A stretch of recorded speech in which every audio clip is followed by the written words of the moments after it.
Hey. Hey. Hey. Let's talk. Let's talk on Fridays.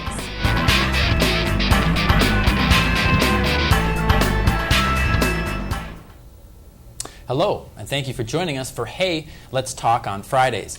I'm Donnie Rolls, and we've got a really special show for you today. We're going to actually have a little debate today. We're going to talk about the Occupy Wall Street movement. We're going to talk about our economic situation. We're going to talk about executives. We've got two people here who are going to debate both sides of the issue. We've got Othelmo de Silva, who is an academic advisor at Rochester Community and Technical College. We've got Alexander DeMarco, who is an attorney in Owatonna. So guys, thanks a lot for joining me. Welcome. Thank you. Okay, so the first premise that we're going to start with is, and I'm going to direct the first part to you, Othelmo, our current economic system is fundamentally unfair. That's the premise. What do you say to that? I'd say that people's concept of unfairness has become somewhat skewed. I just recently bought a 1996 Chrysler. And yesterday I parked next to a 2011 Toyota Camry. Is that unequal? Yes. Is it unfair? Well, no. I bought the car that I could afford to buy, and whoever bought the Toyota did the same. Is there inequality? Yes, and I think there will always be inequality. The difference is in this country, you can do something about it. You don't have to depend on somebody else to make things fair and equal for you. And as a matter of fact, I'd argue that when people try to make things fair and equal, that's when inequalities get exacerbated, and that's when unfairness occurs. That's my view of that. Is there always going to be inequality? Is there always going to be somebody who has more money than I do? Always. There will always be the case. Is that unfair? Not necessarily. Okay, Alexander, what do you think?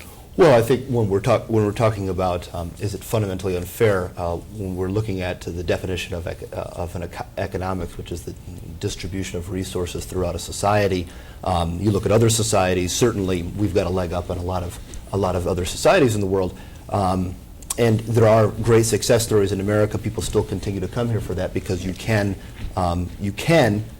better yourself with some of your ideas and hard work. That's getting less so now. The car example is a perfect example.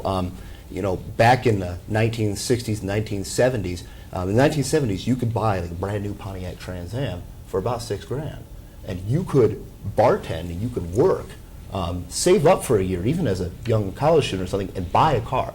People didn't finance their cars. People bought their cars with saved money and cash. Nowadays, that's unthinkable. It's just a given. If you're going to get a brand new car, you're going to finance it. If you're going to get a house, you're going to finance it. 50 years ago, people weren't taking out loans. People were working their way through college. Now it's just you're going to take out a loan that's the size of a mortgage. The problem that we're having with our current system is the redistribution of wealth from the bottom to the top, from the banking and financing system. The middle class, the upper class in this country used to be doctors, lawyers, the educated professions, and now it's finance. Finance and tech is where everything is, and the people with the more educated professions, they're struggling in the middle class because of so much debt. The system is, at this point, becoming more unfair because of the redistribution of wealth to the top of the sector. So yeah, what do you think about the... And if I may, the example of financing is exactly that. There was a time when you could afford to buy a car if you bartended. The fact that some people couldn't or wouldn't became an issue, as it were. So people were being told, you know what, you deserve a car, and they'll make money available to you so you can afford to. What does that do? That raised the price of cars because people realized, hey, I can charge more than $6,000 because the bartender can borrow the money to buy the car. He doesn't have to depend on the money that he makes to buy the car. Therefore, prices increased because, again, people thought that they would make things equal. They'd make it fair and possible for somebody who can afford to buy a car to buy one. Same thing with Fannie and Freddie. People could not afford to pay a mortgage. And what did people do? They decided that, okay, you know what, that's not fair. Just because you cannot afford a payment for a house, we'll make money available. But is there some responsibility then? Do you feel like there's some blame to be placed on those institutions and those businesses that put that situation out there, or is it just Is it just buyer beware and be responsible with how you spend your money? Is there any blame to be made on the side of the business community for creating that structure, do you think, Othelma? Well, I know I bought when I bought my car, I paid cash for that, saved up for that, had money set aside for that. When we bought a house, we borrowed money, but I don't remember anybody putting a gun to my head to make me do it. No, people walk into financial institutions, into banks, and willingly borrow. They sign up for the credit card, and they use it willingly. Nobody's forcing them to blame somebody. It's a business. Is it ethical? Perhaps not. But is it something that is incumbent upon you and me to make those decisions for your future? I think so. I work in an institution where a lot of people borrow money to pay for their education. I have advised them to borrow wisely, not to borrow more money than they should, and it's easy to do. It's easy to go out there and borrow more money than you need to borrow for education, for whatever that is. You need to be responsible. You need to make those calculations. You need to inform yourself, can I pay that? Yeah, it's easy to get, but eventually I have to pay for that. Alexander, he's saying it's on the responsibilities in the buyer. What do you think? I completely disagree. Here's the problem that we've had, and this goes right to my point about our redistribution to the top. It's not just through interest payments and that sort of thing. It's also through our tax money. So in this most recent crisis, you had people making $30,000 a year that were taking out loans for $300,000 houses. All due respect, people don't take loans that they're not offered. They have to be offered first. Those loans have to be offered, and those were aggressively pushed by mortgage brokers, by real estate agents, et cetera, aggressively pushing that. These banks made an idiotic loan. If you make a $300,000 loan to somebody making $30,000, sometimes even less than that, that's silly for you to think that they're going to fulfill. And then when it came time to, big shocker, none of these people could pay. All right, the way I saw that, those people deserved each other. Okay, to a certain extent, yes, it is foolish for you to take out that loan, and you should probably not be in that house. You should probably lose that house and have to go to a different. But that bank should be out the money for making that loan, for making that foolish decision. Instead, we kicked people out of their homes. And then we gave nearly $1 trillion of my tax money after I'm already paying them interest on my mortgage, I'm already paying them interest on my car, I'm already paying them interest on my student loan. Now they take my tax money, all right, and they give nearly $1 trillion of it to the banks and bail them out, but absolutely no relief whatsoever for the consumers. And then now we have this rhetoric of, well, we've got to do everything we can to get credit flowing. No, we don't need more credit, we need less debt. And I think the bailout thing, the bank bailout, that's becoming a nonpartisan issue. I think everybody on all sides of the aisle are starting to agree that's something we should never do again. Okay. So. Well, so the next question becomes, we've been trying to deal with this problem. We've been trying to deal with the economic reality that we're facing. And the question that I have for you guys is, and I'll pose this to you, Alexander, first. It's the government's responsibility to make changes to make our economic system more fair. What do you say to that? Absolutely. I don't believe in a laissez-faire economic system that the market simply regulates itself. I believe in morality. I believe in ethics. Part of that is I'm a Catholic. I believe in that there is a and there is teaching on that subject, that there is a responsibility of government to regulate that free market. And on the other hand, there's many teachings, from that church and from other parts of Europe as well, that warn against socialism on the other side, that warn against government actually expropriating industry and becoming a competitor and squeezing out private bit. That's not good either. We don't have anywhere near close to that in this country. The rhetoric on socialism makes me think that a lot of talk show hosts need to, probably take a 101 comparative ideology course in political science. But I do think that the government has a responsibility to create some regulation to make sure that people aren't taken advantage of in a free marketplace, and that these foolish loans don't happen, and that, for example, that at the very bottom, it doesn't benefit a society to have an entire quadrant of people at the bottom that have no buying power. The real job creators are at the bottom. It's not at the top, the people that buy the big ticket items. It's the people that go to the store every day and buy groceries and buy toilet paper and buy toothbrushes, and making sure that the masses have that spending ability is what is most important. And it needs to be on real cash that's there. And so I think things like enforcing a minimum wage, I think things like enforcing a prevailing wage, I think all of those things serve to do that. And the data demonstrates that it helps economics. Okay, Othelmo, I would think you maybe have a different perspective on that. Slightly different, maybe a difference without necessarily a distinction. The problem here with people in government making changes, making things more fair, is the fact that, unlike Alexander, they're not ethical. I was just coming here to our CTC for this program when I heard on the radio that there's a bill working its way through Congress that would prohibit Congress people from benefiting from inside information. Right. These are the best and the brightest. These are the people who are making those kinds of decisions about fairness for other people when they are unethical and immoral themselves. I do not trust government to make decisions, to make things ethical and moral. When they try and change things, there's always unintended consequences. There's always an agenda as well. There's always a back deal. There's always a way out as well. Part of the problem that we're facing today in terms of economic fairness and taxation and taxation income to the government is the fact that we have thousands of exemptions, thousands of loopholes, thousands of things that you can do, and people who hire lawyers, would hire tax accountants, with the express purpose of sheltering people's income from taxation. We have companies, some of which are associated with our president, that pay no taxes at all.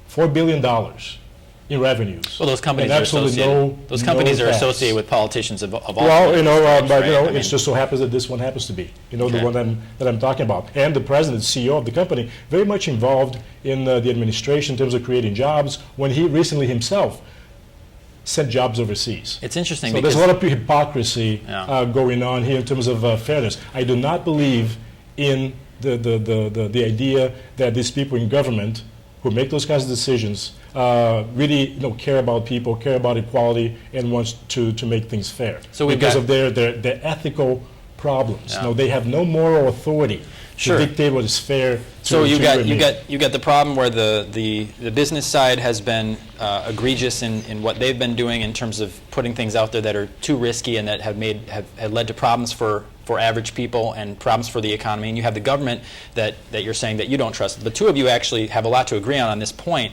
in terms of that there's a lot of bad stuff going around Well, and from both sides. and when you get government and politicians colluding, agreeing, lobbyists who can go into a congressman or senator's office and then push for something that will clearly benefit the industry, and the congressperson goes along with that, even sponsors legislation that is written by these people. Really, Yeah. government? Do you really trust people in government to make decisions that are fair? Well, the question do becomes, not. what is the solution? What can you do? Well, and I think, you just mentioned the involvement of money in politics, and the whole point of this Stock Act, sponsored by Congressman Tim Walz, the whole point of this thing is to avoid that, because these people do have inside information. They can make decisions, and there's good evidence that indicates that that Cantor on the Republican side, Baucus on the Democratic side, that maybe and that certainly Henry Paulson, outgoing Treasury Secretary, that they have they've done that. Some of that has taken place. The idea that we can't trust government, he was said that government has no standing to say what's morally right and wrong. We trust government to say that murder is wrong, to say that stealing is wrong, to determine what age a girl or man can consent to have sex in statutory rape laws. I work in the criminal justice system. We trust government with all sorts of moral determinations. And the idea that we can't also trust them with moral determinations on the distribution of resources for the welfare of the people, which is in the United States Constitution, I just think is more grounded in ideology than the actual reality of what government function has been since we moved from tribalism to organized government from ancient times on up. That government has always had that responsibility. And I come from where you are, trusting that the system could be used to bring about fairness and justice. I don't anymore. I've outgrown that point of view.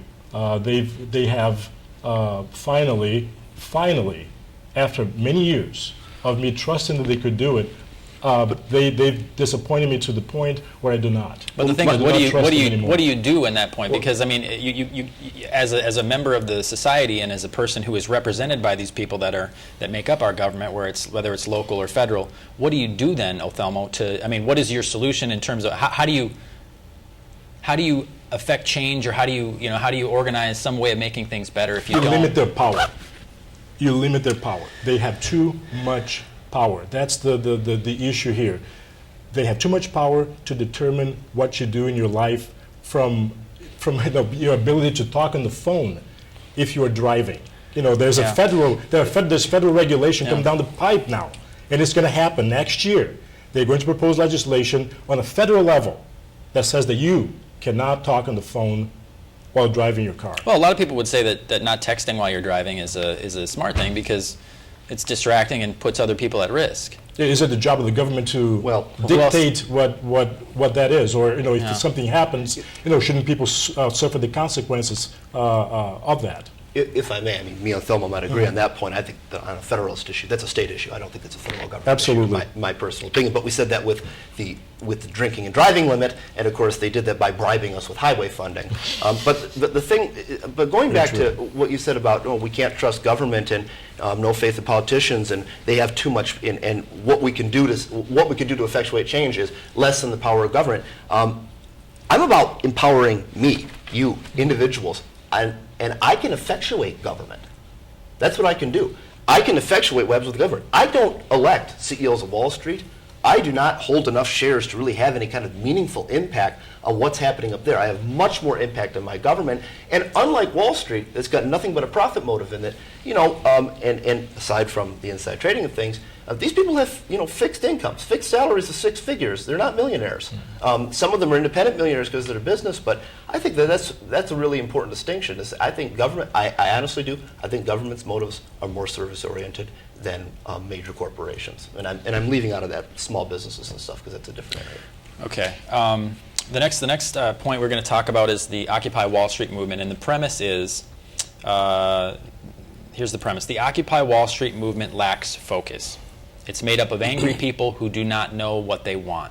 Well, Thelma, what do you say to that? It sounds like the Tea Party. That's the kind of thing that they were talking about, the Tea Party, when the Tea Party started. And I think it's an unfair characterization of the Occupy Wall Street movement. Movements are made up of all kinds of people. Yes, are there people who are angry?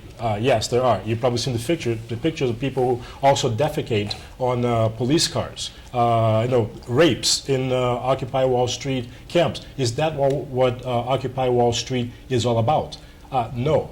Because there are people there who attach themselves to that movement, and they will do objectionable things that will tarnish that movement. I don't believe it's made up of angry people. I think that they have a legitimate bone to pick. They make a big deal out of the fact that they're against Wall Street. But I've heard a lot of people in the movement talking about government too, and this collusion, this incestuous relationship that government has with businesses, which is part of the problem too. The bailouts. That is a shame and a disgrace that you'd think that a company is too big to fail, and therefore they reach into your pocket, into my pocket, into Alexander's pocket to bail these people out, to keep them in business. That is wrong. That is immoral, and that's something that I can, call me angry then, because I am very upset about that. It has to stop, and I'm glad. This is I think that it can be a very good thing, because it wakes people up. I'm afraid that, in many ways, people are trying to co-opt the movement also for electoral purposes, and that's always happening here. People are, you listen to some politicians speaking. They're adopting the language of OWS. They're talking about the 99%. All the cliches that they hear, they also regurgitate in hopes that will reflect well on them, and they will be seen as people who are for the movement, and of course get campaign contributions and get their vote as well. Alexander, I think you'd probably feel similarly, or? Well, I'm of two minds. I'm looking at that premise. Does the Wall Street movement lack focus? I do believe it lacks focus. Is it made up of angry people who don't know what they want? No, I know quite a few people involved in that movement in Minnesota. I don't think it's just made up of angry people that don't know what they want, but I do think it lacks some focus. But I think, we have an area that we completely agree on here, and that is the collusion of corporations and government. I think there was one sign that I saw at this Occupy Wall Street that I thought summed up how I feel about it, and that is, I don't mind that you're rich. I do mind you owning my government. I think that is a really good summary. I think there's other sentiments that have been shared that have been kind of fringy, but like the Tea Party, fringes show up to all these kind of things. Absolutely. My biggest problem with the Occupy Wall Street movement at this juncture is, in at least my cursory reading of history, I don't see it effectuating a lot of change. I don't see standing outside of these buildings where these people are. The height of this thing was in October, and that was a record year for the Dow. It doesn't say, I'm not sure if their point is to try to bring it all down, man, or if their point is, well, because I've heard a lot of sentiments about tax the rich, tax the rich, tax the rich. Well, then, for different reasons, maybe they should be in Washington. Well, what do you think it says? Because those are the people that make the tax policy. What do you think it says about the organization that they've been out there? They've made themselves known, but they haven't organized. There's not a leader of the Occupy Wall Street movement. What does it say about the movement? I think it's a stretch to call even an organization. There are a lot of people who are gathering together, and a lot of local people who are in the area. Who get together and do that. There's not a. It's not an organization. That's the point. It's not a brain. It's a movement, though. Don't you agree that there is a definitely a movement, okay. Not an organization, but a movement. So, what has kept there from being some sort of structure that's come out of this? Do you think? I think, if I might interrupt, I think they're categorically. It seems clear they're kind of opposed to structure. There's parts of that kind of parts of that are good and organic. There's parts of that kind of frighten me when people try to form a structure and then there's resistance to that, and it's sort of a collectivism, but. I don't think, and part of the reason I don't think it's organized is because I think these people have different points of view. But one thing, and I'm getting what I do get sick of is people dismissing them, bunch of unemployed bums, go get a job and everything. Well, I'm looking over headlines here from the New York Times, USA Today, everywhere that, industries find surging profits and deeper cuts. Why aren't the biggest U.S. companies hiring after record profits, record corporate profits, still no jobs, sluggish hiring, not holding back U.S. profits?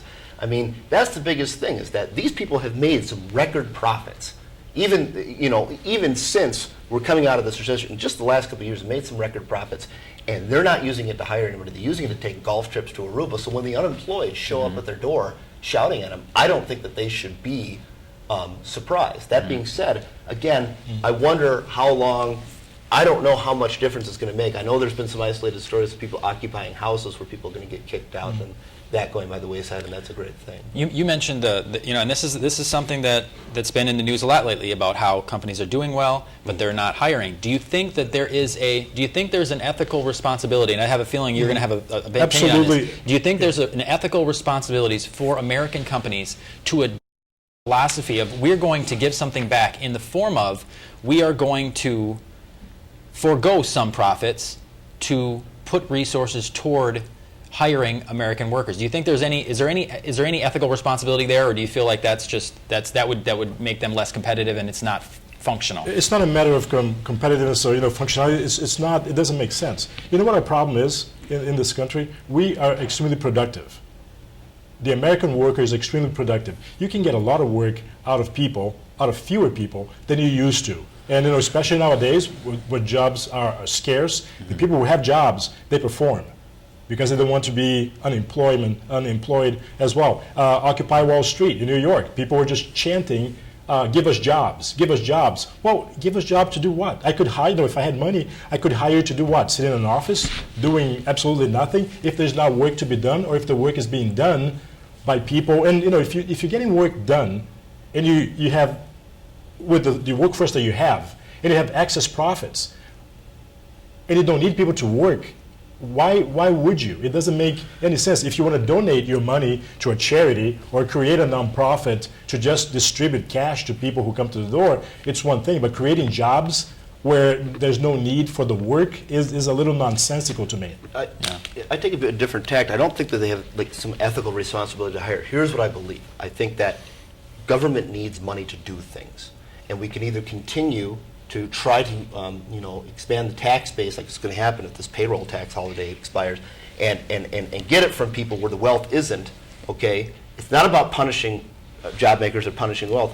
But we can get it from people who have been least affected by this economy. And I think that that's what that speaks to. That we've had these record profits and that we're not hiring indicates the wealth is there. The wealth is there, and it's not so much that it speaks to this fiction of trickle-down economics, this idea that if we give companies more money, they'll hire people. Well, that's been demonstrably not true. They're making oodle, and because companies don't hire unless there's a demand for their products such that their current workforce can't produce it. And I think you guys agree on that point. Othelmo's saying, why would they hire? They don't have a need to right now. They're not growing because they're not growing because the economy is sluggish or whatever, but they don't need to hire people, so why would you just arbitrarily hire people? My question is this: the company's allegiance is to shareholders. Yeah. You know what I mean? And so their focus is on, we do whatever we need to do to try to make as much profit as possible. Okay? My question is, and a lot of that means, some of that means getting lower labor costs by hiring people from other countries. So my question is, should it be part of our country's economic or our country's business philosophy as American companies to say, you know what, as a way of giving back to America, we are going to make it a priority to make it so that our employees are American workers? Do you think that's... And I agree with that from that perspective, and I'd like to address something that Alexander said that was very revealing. He said the problem is the government needs the money. I'm not into feeding the government money. That's not the purpose of doing this. Of course, the government is seeing this record profits, seeing the companies are not spending that money, and I think the motivation is just that. They're seeing money that's out there doing nothing, and they want to get it, capture it, to fund their programs, fund their excesses, and in my opinion also a lot of waste and fraud and stealing that goes on, that corruption that goes on there. Should companies that need work done, for example, say customer service, instead of calling, getting calls from somebody called Abdullah that says that their name is Peter, and you can tell very well that it's somebody who with an accent is calling from a different country, from India or from whatever that is. Yes, I think they should get that work done here. Is there any way to obligate them to do so? There's pressure, like you said, from the investors not to make as much profit as possible. Is that something that's wrong? Yeah, I believe so. But what am I going to do about that? How am I going to force them to do that? What claim do I have on their money? What claim does government have on their money other than the fact that they could use it? Here's the thing. Government has a function. Government doesn't do it for free. Like it or not, government needs money. How much money? That's not what I said. I said government needs money. And the fundamental truth is Standard & Poor's or downloaded credit, they said, you've got to raise some revenue. There's no way you're going to do this through cuts alone. And so we are going to have to address that revenue thing eventually when we get over ignoring mathematics and actually, turn off the C-SPAN camera, take off the ties, roll up the sleeves, and get behind doors and crunch some numbers. We're going to have to solve that revenue problem. But to your point about, they have the responsibility to hire more workers in America.